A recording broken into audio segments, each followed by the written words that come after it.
What transforms a childhood spent dodging breadfruit bombs on your roof, enduring family dysfunction, into a story of hope and redemption?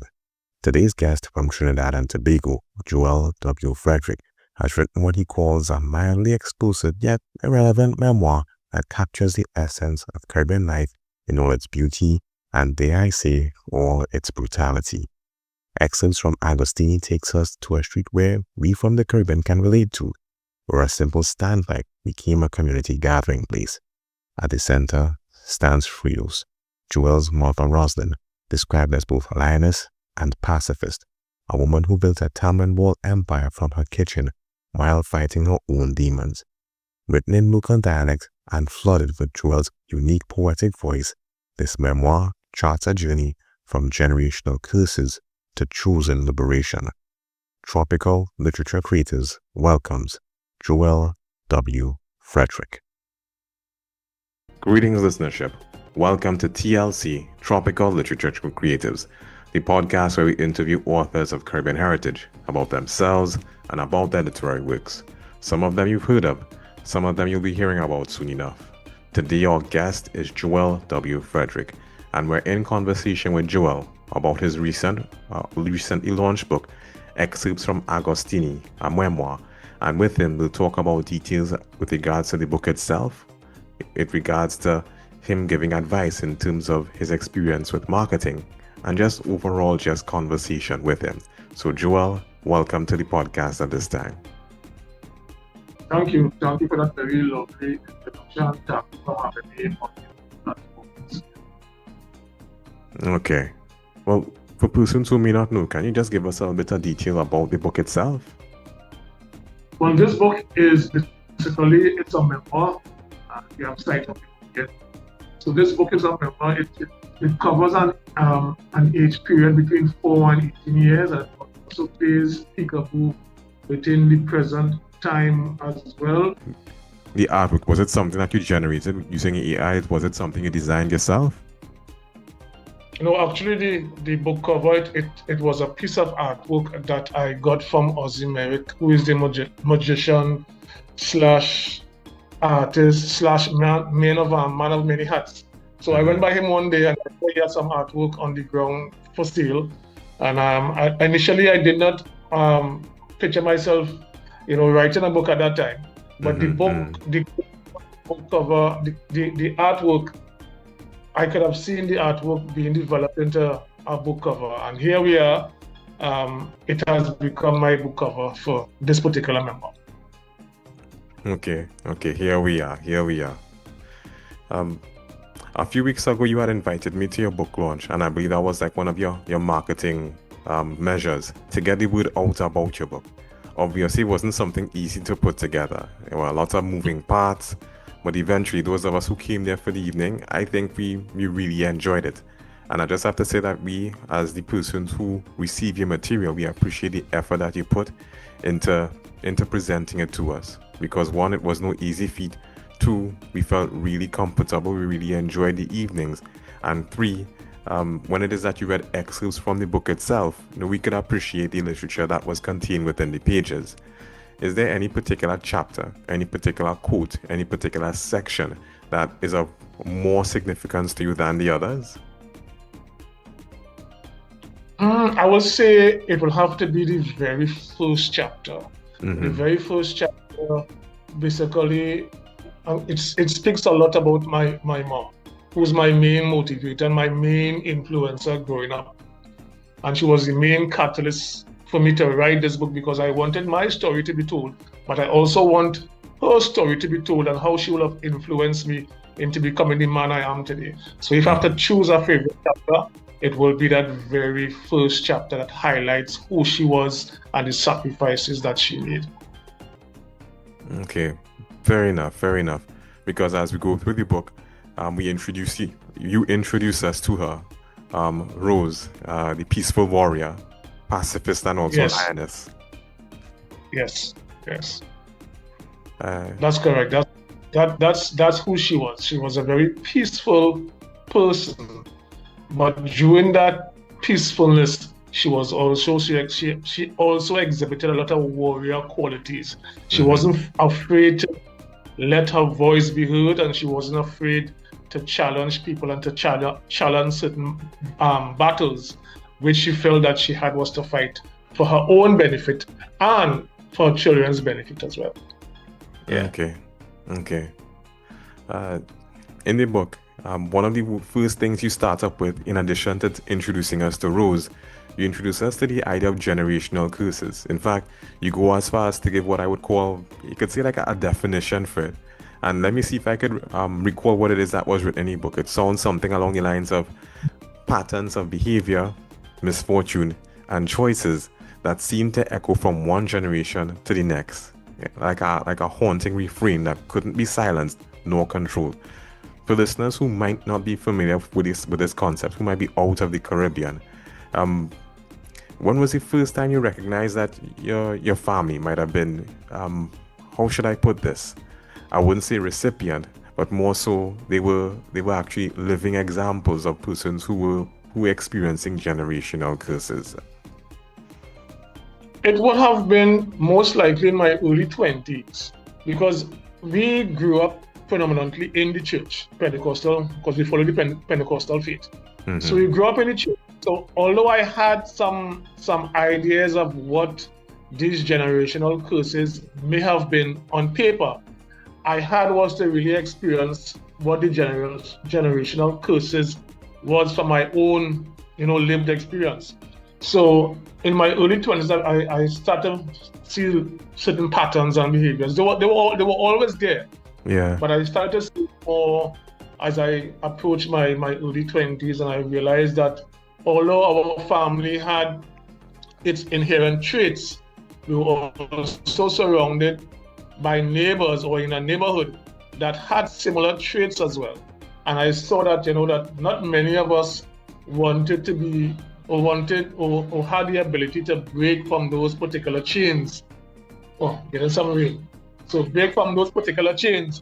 So I saw the patterns of behavior, and I made a conscious decision to try to change and try to want a better life for myself in that regard. Okay. When you think about it, can you remember the individual who you would have had this conversation with and what they would have told you? I can't remember. I know it was somebody from the church that I used to go to in the Pentecostal church, but I really can't pinpoint, because as a child, you have a lot of people who you will talk to and who will lend the ear. But I always remember that particular conversation, and that particular conversation, it sort of planted a seed in me. Yeah. And from that seed, I started to think differently, that yes, my family was really plagued with this particular, how you want to call it, taboo subject of generational curses, and the neighborhood as well. Okay. And to some extent, we are still plagued with some of those negative devices. Okay. One of the things I observed about the chapters when I was going through the book is that there's usually like I don't want to say a character, but there's usually like for want of a better description, like a plot point. In one chapter we start off by talking about like a ravine, and there's another section where we talk about a standpipe. There's another section we started talking about the wall that your mother would have built around her house. And even in another section, we talk about a latrine. For persons who are not in the Caribbean, don't worry, you'll find out what a latrine is soon enough. But regardless of whatever the plot point is, it seems that the chapter starts up with that, and then the rest of the contents kind of build around that. Was that intentional? Is that the way that you intended to build out the chapters for the book? Or is it just over time, maybe it's just my imagination, it's just something I picked up on?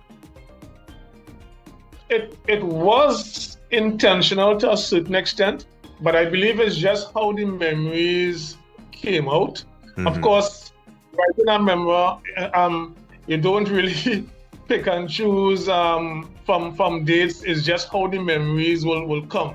So when I wrote down the chapters, I try to structure them in a kind of way that will be kind of chronological, but at the same way, it's still taking bits and pieces from the past and the future to be able to to mold the story into what I really wanted it to be. So it was intentional as well as it was accidental as at the same time. Okay. Yeah. All right. I mean, for persons who are going through it, I think they'll probably come to the same conclusion, but maybe that's just me. Yeah. Okay. In a couple of the other chapters, as you mentioned, the book, that your mother is one of the central characters. As we go through it, we realize how much of a central character she was.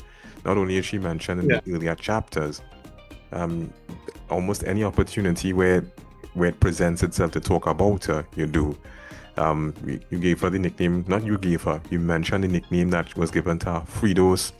You talk about how it is that she spent a lot of time in the kitchen working on her cottage industry, while at the same time working as a custodian at the University of the West Indies, which wasn't too far from where it is that you lived.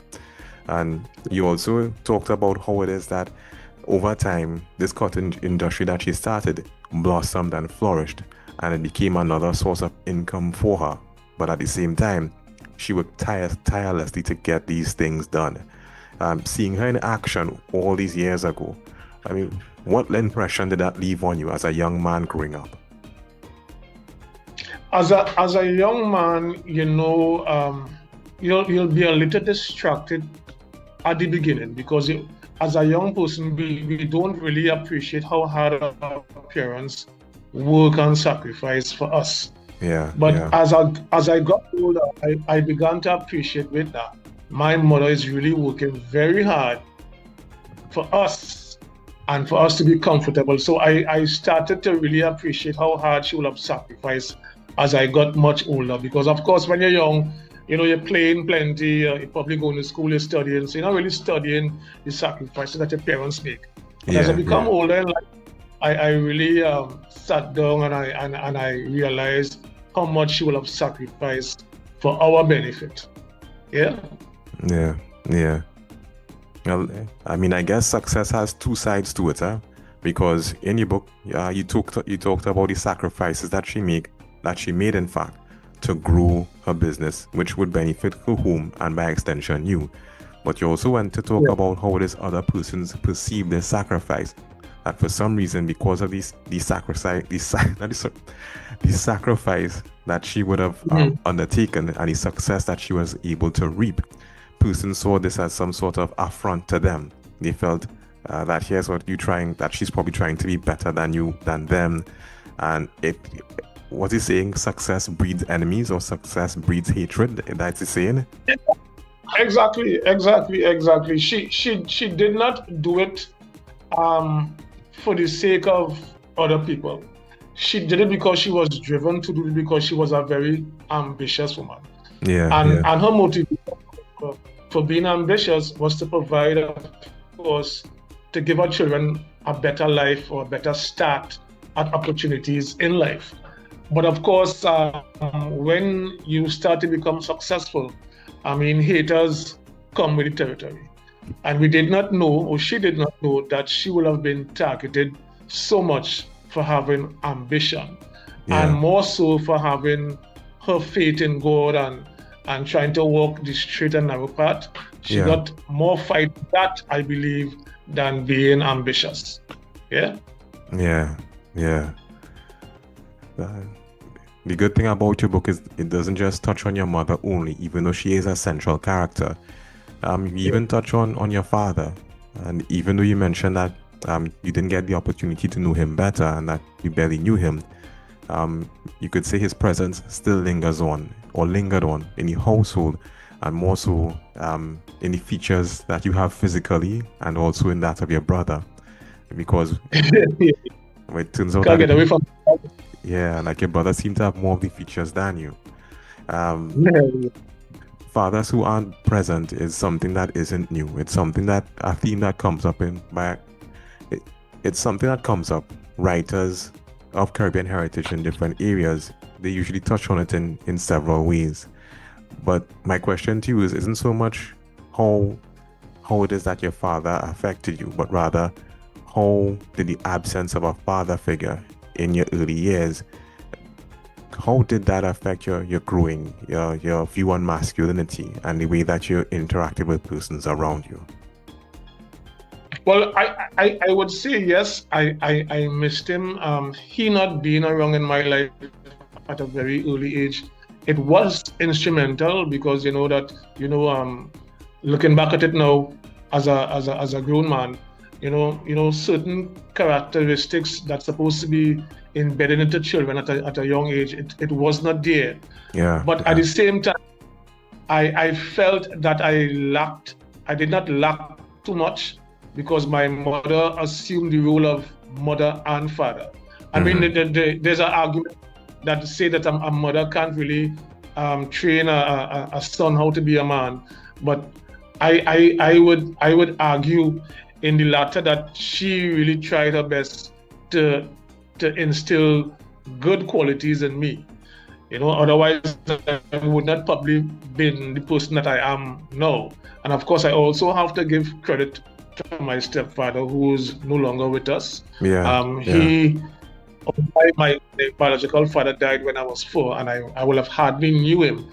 I still have little bits and pieces of him in my memory. But my stepfather, Clifford Lizama, he was very instrumental in sowing particular seeds in me in terms of becoming a man and my journey into manhood and into adulthood. So he was very instrumental as well. Okay. Well, I'm glad to hear that there was somebody who was there and who was instrumental in helping your development along the way.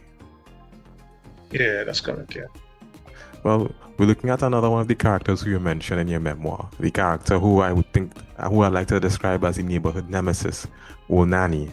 And Oh, it's yeah, she kind of hard to miss. She kind of hard to miss. But at the same time, I think I could relate to her, not so much on a personal level, but growing up in the Caribbean, it seems like almost every community has somebody who resembles Old Nanny, if not physically, but in terms of behavior and mannerisms. And as you describe her, for some reason, it seems that, she just did not seem to like your family. And I guess one of the things that added to this was the fact that the breadfruit tree in your yard grew over her house. So when the breadfruits would fall, they would like hit her roof, and it would be like raising like a jab nest. She would just like release like a volley of obscenities against your family for for any and anything that she could think of, even things that she could think that you all would be doing too as well. As an adult, yeah. I mean, do you have any other views about her? Do you maybe think that her deep-seated bitterness was for a legitimate reason, or for maybe abuse that she probably herself would have experienced, or the information hasn't come to you right now that would allow you to adopt that kind of view about her? Well, yes and no. The information is not forthcoming, Mm-hmm. but at the same time, because we were so surrounded by, pockets of generational curses, I Mm-hmm. believe that she was affected in some way or the other, and not only from the surrounding neighborhoods, but most likely maybe from her past. Okay. And that and then my family, my mother probably reminded her of what she could not have become or Mm-hmm. refused to become. Yeah, So yeah. sometimes, our success reminds people of their losses. So probably my mother's success and her ambition Yeah. reminded her that, not that she was beneath her, but reminded her that, she has not yet become into the person that she was supposed to become. So probably in that regard, she had some form of animosity and hate towards us.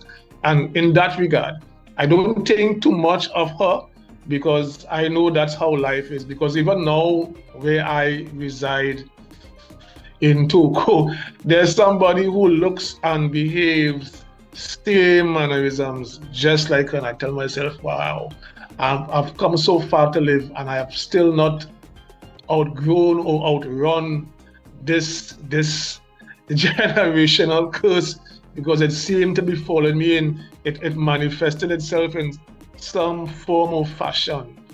There's more I could talk about, but yeah, she was our, how we call it, our generational nemesis in that regard.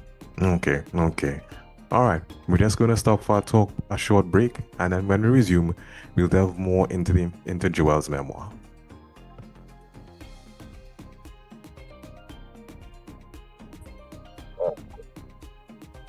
All right, here we are picking up from where we left off a few minutes ago. Previously, we spoke about a number of things. We spoke about your mom, we spoke about your dad, we spoke about some of your neighbors, and in particular, old nanny. And here it is, we're talking about another one of the fixtures in your life that you mentioned in the book, the wall that your mother built. In the book, you go on to talk in detail about how, even though it was your family's wall, that other persons started to actively use it for other things. One neighbor built a dog kennel against it. Some persons started to use it as their own scaffolding. Persons went as far as bathing next to your wall, treating it as their property in a sense. And you went on to describe or write that, interacting with these persons was an ongoing exercise in patience. Um, in the book, you describe that you retaliated in some ways. Can you share with some of our listeners one creative way in which you retaliated against some of these individuals? Put some cow itch on the wall. Some cow itch, because at the time it had a standpipe in front of the property, the main road on Agostini. And people who didn't readily have pipe-borne water would come and bathe it. And when you come to bathe it, they put the towel, they put the jockey shorts, they put all kind of manner of clothing and thing on the wall now. Yeah. You used to have the place looking and feeling a kind of way, and then even though my mother would have tell them about it, those people you can't really reason with them. They were cuss and carry on and what have you. I mean, till this day, it is still is. As a neighbor who has actually built their bathroom against the property, and you can't tell them nothing because they're quick to cuss and carry on. So till this day, that wall has become an eyesore and a catalyst for subtle bacchanal and obvious bacchanal. Because there's no wall, build it up. Yes, people have a right to do whatever they need to do on their side, but they're not supposed to use your property as a backdrop or a foundation for what they do on their side. But there are still laws that is governed where you're supposed to build a certain people level away from the other property. But actually build your stuff against or adjacent to our wall. Yeah. So it's not a right thing to do. But then when they talk about it, it's like a reason at them. And they have the belief that there's all these Christians that is supposed to be there walk over and push, which is not. So that was a long time, probably a long time. Gentle, but not today. I mean, we have fighting more than physical battles, spiritual battles. That's our next interview. Yeah, there's another one. Well, I always say that for most of the chapters in the book, you start off with like a plot point again. I'm trying to figure out another way to describe these things, but for now, that's the best word that comes to mind. One of the things that stood out to me was the ravine, where it is that you and your friends went and they played. But at the same time, as much as it was a form of entertainment, we saw the other side of it, where it could be a force of nature, to the point where when flooding occurred in the area, it was this same ravine that was the source of the water that brought misfortune to persons along the street. And one of the persons who experienced this was old Nanny. And you went on to describe that even though this would happen to her, she would spend a lot of her time, surveying all the persons who it affected, and would be disappointed when it would affect you guys the least. And interestingly enough, it would affect her the most. You would think that, since she knows it would affect her, that she would spend more time handling her business. But it seems that she would spend more time paying more attention to other persons and how it affected them than her own business. Yeah, it's strange. It seemed to give people a certain kind of joy, when other people was more affected. Yeah. And they say, something on fire with yours, but that wasn't the case in her regard. She used to be happy if somebody else was more infected, especially us. Thank God my mother had enough foresight to put a perimeter, a wall around the property. So in that regard, it wasn't really affected that much. It's only Yeah. when the water came into the gate to the front of the main road, then that's when the water would have come in the yard. But after this day, it is still an issue. When rain falls and the ravine overflows, it comes into the property, but not as much as other neighbors are affected. Yeah. Yeah. Another one of the plot points that you mentioned, and you mentioned it a few minutes ago, the standpipe too, because even though back in the day, persons getting water in their houses wasn't a big thing. The alternative that they have was to go to the standpipe. This was a source of pipe-borne water that they would use. Persons would take back home for their cooking, their cleaning. They would even shower and change at the standpipe. But the interesting thing about the standpipe too is that in addition to being a source for water that persons would use for these things, it was also like a socialization hub as well. So persons would meet up there, and while waiting for their turn, somebody would strike up a conversation. So you would be informed about the happenings in the area when it is that you went by the standpipe. Before social media, that was the social hub. Aye, before so. No, I like how you put that, because it just shows how the times change now. Because when we were younger, the forms of entertainment that we had, we didn't really have resources or money. So we found ourselves being very creative with very little. The same ravine that you went to, you guys used to play boat racing by that. And, here it is, you're talking about the standpipe. It was a source for socialization. You spoke about a bunch of creative ways that you would spend your time by playing scooch, which I think in some instances it's like a version of what persons know as dodgeball in different territories. So before we had all these things, we had to find creative ways of being entertained. And I'm not too sure if it's a matter of us, being creative with our entertainment, or if it's telling at the times where it is that we see a reflection as to how poverty affected us, because we didn't have much, but at the same time we had to find ways of passing the time, ways of amusing ourselves. And you ever look back at some of these things and think to yourself, nah, but it's a real risk I used to be involved in when I was younger, and I'm surprised, and it's only by the grace of God that I happen to be here alive today, because if I found myself in difficulty in a ravine, I might not be here. But at the time, it was fun and it was entertaining. Yeah, it was, and it's funny you say that, because I shouldn't be here right now, because as a child growing up, especially in my teenage years, Yeah. I took a lot, especially when I used to ride bicycle and skateboards and so on. I used to take a lot of risks. I got some injuries for those risks, but at certain times, I can remember coming down Santa Margarita in St. Agostini. It is a very long hill. Yeah. And I went down that hill with my skateboard, and I gave caution to the main road. And as I went across the main road, a car passed seconds after. So I should not have been here right now, because I used to take a lot of risks back in the day, all for fun, So as I said that, as growing up, we had was to use our imagination to pass the time. So we did not have the technology that we have now in terms of tablets and, of course, internet. Internet encompasses everything. Without internet, I don't think that there's much entertainment right now, except you get the kids involved in sports and the outdoors. But at that time, we had no choice but to use our imagination. And the outdoors was level playing field for us. Anything could happen on the outdoors. It was good time. It was good time. Yeah, good times, man. Good times. One of the things that you mentioned as well, and I call it another plot point, because like I said, I can't think of another way to describe it, was school.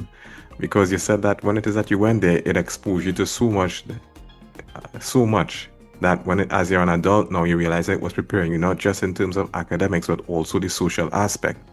There was such a diverse makeup of persons, different races, etc. But you all found yourself sitting together, playing together. And if it is that you could play together, then you could work together. One of the persons you said that stood out when it is that you went to school was a Mr. Samaru. And it seems that he really made an impression on you, because on one hand, he was a guy who was the authoritarian. He would dispense discipline to persons who seemed to be indisciplined. And you found yourself on one day being the recipient of that discipline in the form of a guava whip. Yeah, yeah. Well, But of course, writing the book, I have to change the names to protect some of the yeah. yeah, but he was very instrumental, and he was my standard. For one stand, I'm not sure if he's still alive. I saw him a couple of years ago he was very instrumental. He was very strict, but he was very calm. Okay. And he had on a few occasions to pass out his form of, how you call it, corporal punishment upon me. Yeah. So I think after that particular incident, I tried my best to become a better student, in a better sense of the word. Yeah, he was very interesting. Yeah. And it's good that you have you mentioned that again, your father wasn't around, but here it is, you have a role model in the form of a male teacher. And persons don't really think much about it, but when it is that you're a male and you fill that role, it really does make a difference, because traditionally we think fireman, policeman, soldier, but you don't really see much male teachers. And when they're there, they really fill a void that young men need. Yeah. No, and he was one of them.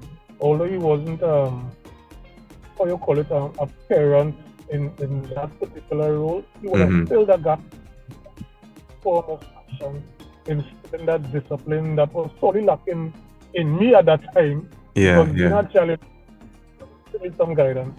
So he still molded me in a particular way where I would have walked in a particular direction.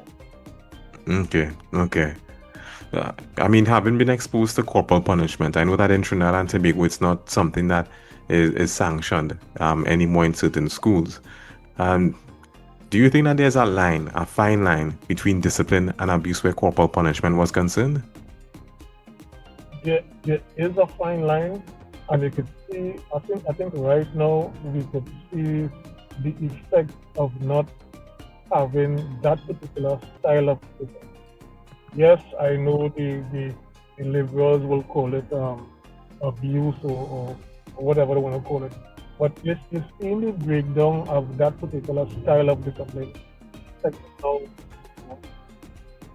talk about the social.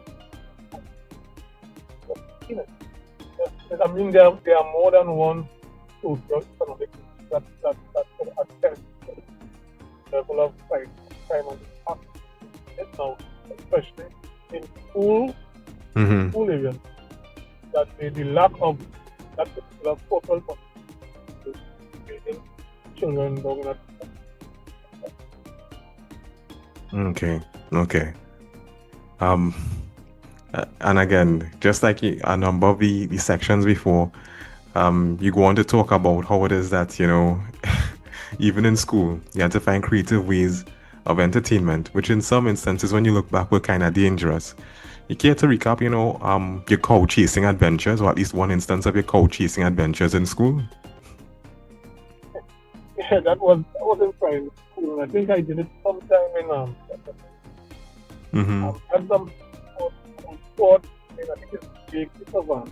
I had a close to churches with the time. They had a cow that was busy. In those rural areas at the time, we didn't have much house at that time. They had a cow that was busy. And I with my possessed self decided to go and throw some stones at the cow. And the cow was not tied. And the cow actually gave chase to me and just come up. And that was for your exciting, but it was frightening at the same time, because as a child you didn't really expect that this cow is going to take you and run you down, as Richie did. I don't think I even looked back. I know he took aim at us, and I ran, and I didn't look back until I reached back into the school. Yeah. Back at it now, you realize, you was a child.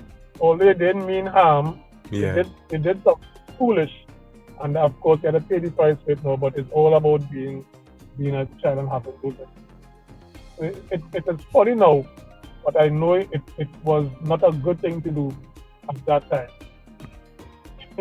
Yeah, hindsight being 2020, man. Exactly. I want to ask you a little bit about your writing style, because when it's that you were putting the book together, I realized that you didn't really hold back on using you didn't hold back on using certain words that are common to Trinidad and Tobago. You know, mention stuff again like latrin, and a bunch of other words that are common to Trinidad and Tobago, and not so much Trinidad and Tobago, but the language that we use here. You got any kind of feedback for the dialogue and the language of the book? Persons felt that it was relatable, they felt more comfortable. What was the feedback like? Initially, I wanted, of course, the book to be, more internationally recognized in terms of the language. And then I kind of fought against it because I wanted the book to be authentic as possible to how I grew up and to reflect the language at the time and even now, because we still talk in our local dialect. And I said, well, why take away the authenticity of the book and the language, just to fit an international audience? The international audience may get it, they may not get it. I don't think the book is heavily embedded in that dialect language that they would not be able to understand. But I really want to write book to reflect the experiences of us up and to, of course, reflect the language at that time and it's now. So it was a back and forth, but I finally decided to go with authenticity and that. Okay. One of the other things I like about your book is the way that it's written, because if I understand correctly, one of your strong suits is writing poetry. But as I went through each one of the chapters, I couldn't help but observe like the metaphors I would use, the way that the language was structured, and even though it was a metaphor, or not really, I take that back. Even though it was a memoir and it was made up of chapters, it just felt like an ongoing poem in some instances. Was that intentional? It really was intentional. I really tried to stay away from the poetic of it, but along the line, because I mean, writing a memoir is not about just recounting your experience. It's all about painting up pictures, and sometimes you have to use literary devices to really get your story across and to get what you're trying to say. Because you could write it, but it's how the other person interprets your writing as well. So I didn't want it flat. There are some instances where, it is self-explanatory, but some instances you really have to paint a picture. That way the poetic prose will come on now and to paint that picture to the reader to really grasp the story. What's it say? There's a saying that comes to mind as I hear it. What's it, I think? And it's a kind of play on words where you could take the... I'll remember it. But moving along, I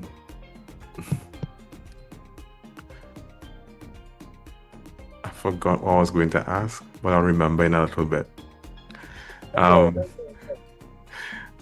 think one of the recurring themes I observed about the book, even though you didn't come out and say it, is poverty, in the sense where you didn't come out and mention poverty outright, but when it is that you're exposed to the quality of the life of the persons in the streets, you get the impression that, hey, these things that these persons are experiencing here, they're not experiencing, they don't have all the services that are available to persons just yet, and they kind of have to make do with what it is that they have.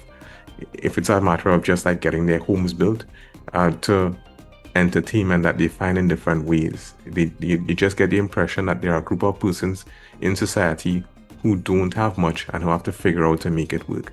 Was that part of the intention of your memoir as well? When I think about it now, in terms of the question you asked, it wasn't really intentional. It was just how the memories came out. Yeah. And as I was writing the book, it basically kind of painted its picture and developed into its own story. I didn't really want to pinpoint that particular aspect of it, but as I said, it is just how the memories will have presented itself in trying to read this story and to try to pick apart or pinpoint certain aspects of my life growing up that will have been pivotal. Yeah. Okay. I mean, I guess he wasn't intending to, but I guess you couldn't help but, get a takeaway from it like that, because if it's something that you're experiencing, yeah, we can't help but walk away with that too. Um, one of the closing chapters of your book, well, let me just say one of your closing chapters. The closing chapter of the book talks about coming clean, which is a title as well. It focuses on your intentions to be real with yourself, and also your intention to grow.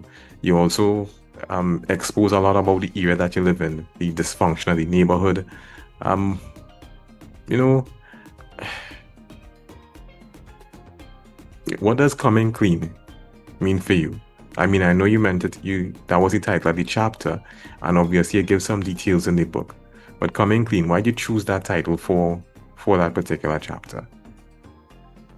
Coming clean for me is basically putting my cards on, because I think we live in the transparency, and everybody has their opinion on how somebody's life is, how shit is their life. There's actually a quote that I wrote many years ago saying, unless I get caught up in somebody else's story of, somebody's perception of me, I will write my own story. Yeah. So it's all about putting my cards on the table. This is me, this is who I am, my experiences, and regardless of what this person's opinion is, this is who I am. I'm telling you who I am, and I'm telling everything on it. So that's basically me saying, something with all my faults. I'm still a man in progress. I'm still under construction. I'm not here yet. I'm still going through a lot of healing phases, a lot of construction phases. But this is me. Take it or leave it. Okay. Yeah. Take it or leave it. That's who we're talking to right now.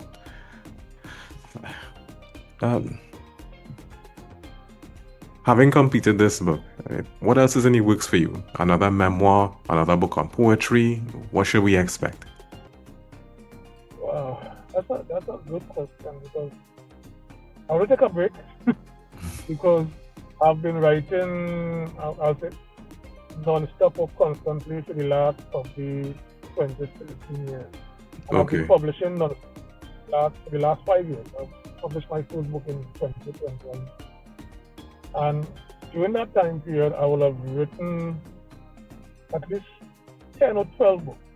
I've published 7. I mean, this memoir is my 7th publication. I also have 3 other books that I will have written in the last 3 years. Yeah. I just put them there. But I think I'm going to release that. But I never had any intention of writing this particular book. I didn't have the intention of this. So the other 2 books I will have written before, I will have written that before I wrote this particular memoir. But I think at that time there was a sense of urgency for me as my mom was getting older. I wanted to publish this book. Unfortunately, I did not publish it before her untimely passing. So I really wanted to put this story out. So I have 3 other books that I have yet to publish.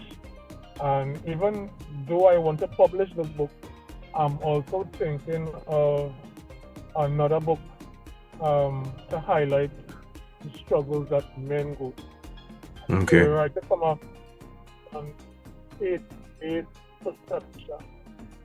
So I always have something planned, but then something else comes up. It's a prompting and a calling to say, all right, you should focus on this. We cannot break right now, but I know it's still a compulsion. I might publish the other 3 that I have, or I might work on a new project and publish that one. That's according to how we do it. Where your book is concerned, if it is that we want to get copies of it, where could we do so? Well, right now, my book, well, all my books, and the very last one is available on Amazon. I intend to approach some of these local bookstores to see if I can get them to some of these bookstores. I'm not too fond of getting them in some of these local bookstores because, in my opinion, they tend not to push too much of the local authors, and they tend, to some extent, to push more of the international authors and have them more predominant space in the showcase and what have you. And as my the local authors are a little typical, somewhere down in the back there where you have to kind of sit. So I will still try to have them in the bookstore, but if anybody wants to get a personalized copy, of course, they can get it through the author, or they can get it. Okay. I'll make sure I include it in the show notes as well, so persons who are interested, they could see you on social media, and they could probably reach out to you to get copies if it is that they want as well. Of course, yes. Always have copies, unless I'm told of, but always have copies. Okay. Oh, just one more question. You had invited me and a couple of other persons to the book launch of your book, and it was very creative and well put together. Do you recommend a book launch for authors who are interested in getting the word out about their book, having done one yourself? I believe it's necessary. It's a little tad, I wouldn't say expensive, because everything costs money, but Yes. it's important, especially if we don't leverage social media as much, because I use social media a lot, but I've yet to come out of my comfort zone to say I'm making a lot of poetry videos. But if the book launch gives you an opportunity for people who may not be familiar with you to hear your work and to probably read a sample of their work and interpret your work from their own perception, what you are trying to say. So in that regard, I and then you can use the footage and the pictures to use it as content as well. Take pictures of it and use it as content. They don't have to be, spending time to create content. You can use pictures of it and post daily or intermittently. So to me, it's a necessary evil. It's not something that I do often. I think this is my third book launch out of the 7 that I have. But it still is important to do it. It's time consuming. It's a little difficult to get all the moving parts together, as you know. But it's still in showcase and to highlight the work to people who may not be familiar with the poetry or whatever genre that we are. Okay. Well said. Well, that pretty much brings us to the end of our conversation at this time. Joel, thank you very much for agreeing to be interviewed and be featured. And I look forward to hearing good things about the work that you're doing and the response of the persons to the memoir that you would have written. I myself, I read it, I enjoyed it, and I continue to enjoy it. So keep up the good work, keep up with the writing, and we'll get the word out about your book. Joel gave us something precious and rare, an unapologetic Caribbean story told in the Caribbean voice, refusing to translate or sanitize for our own personal comfort. For listeners wanting to connect with Joel, you can do so via email at jwwf32@yahoo.com. You can follow at poetry_and_purpose on TikTok, Instagram, and Facebook. Whether you grew up on a street like Agostini, you're breaking your own generational curses, or simply trying to understand the Caribbean experience, this memoir says we survived with humor, with faith, with mothers who wouldn't quit, and the determination to ensure that the curse stops here. Thank you, Joel, for showing us that even streets filled with spiritual warfare, that poets committed to purpose can be produced.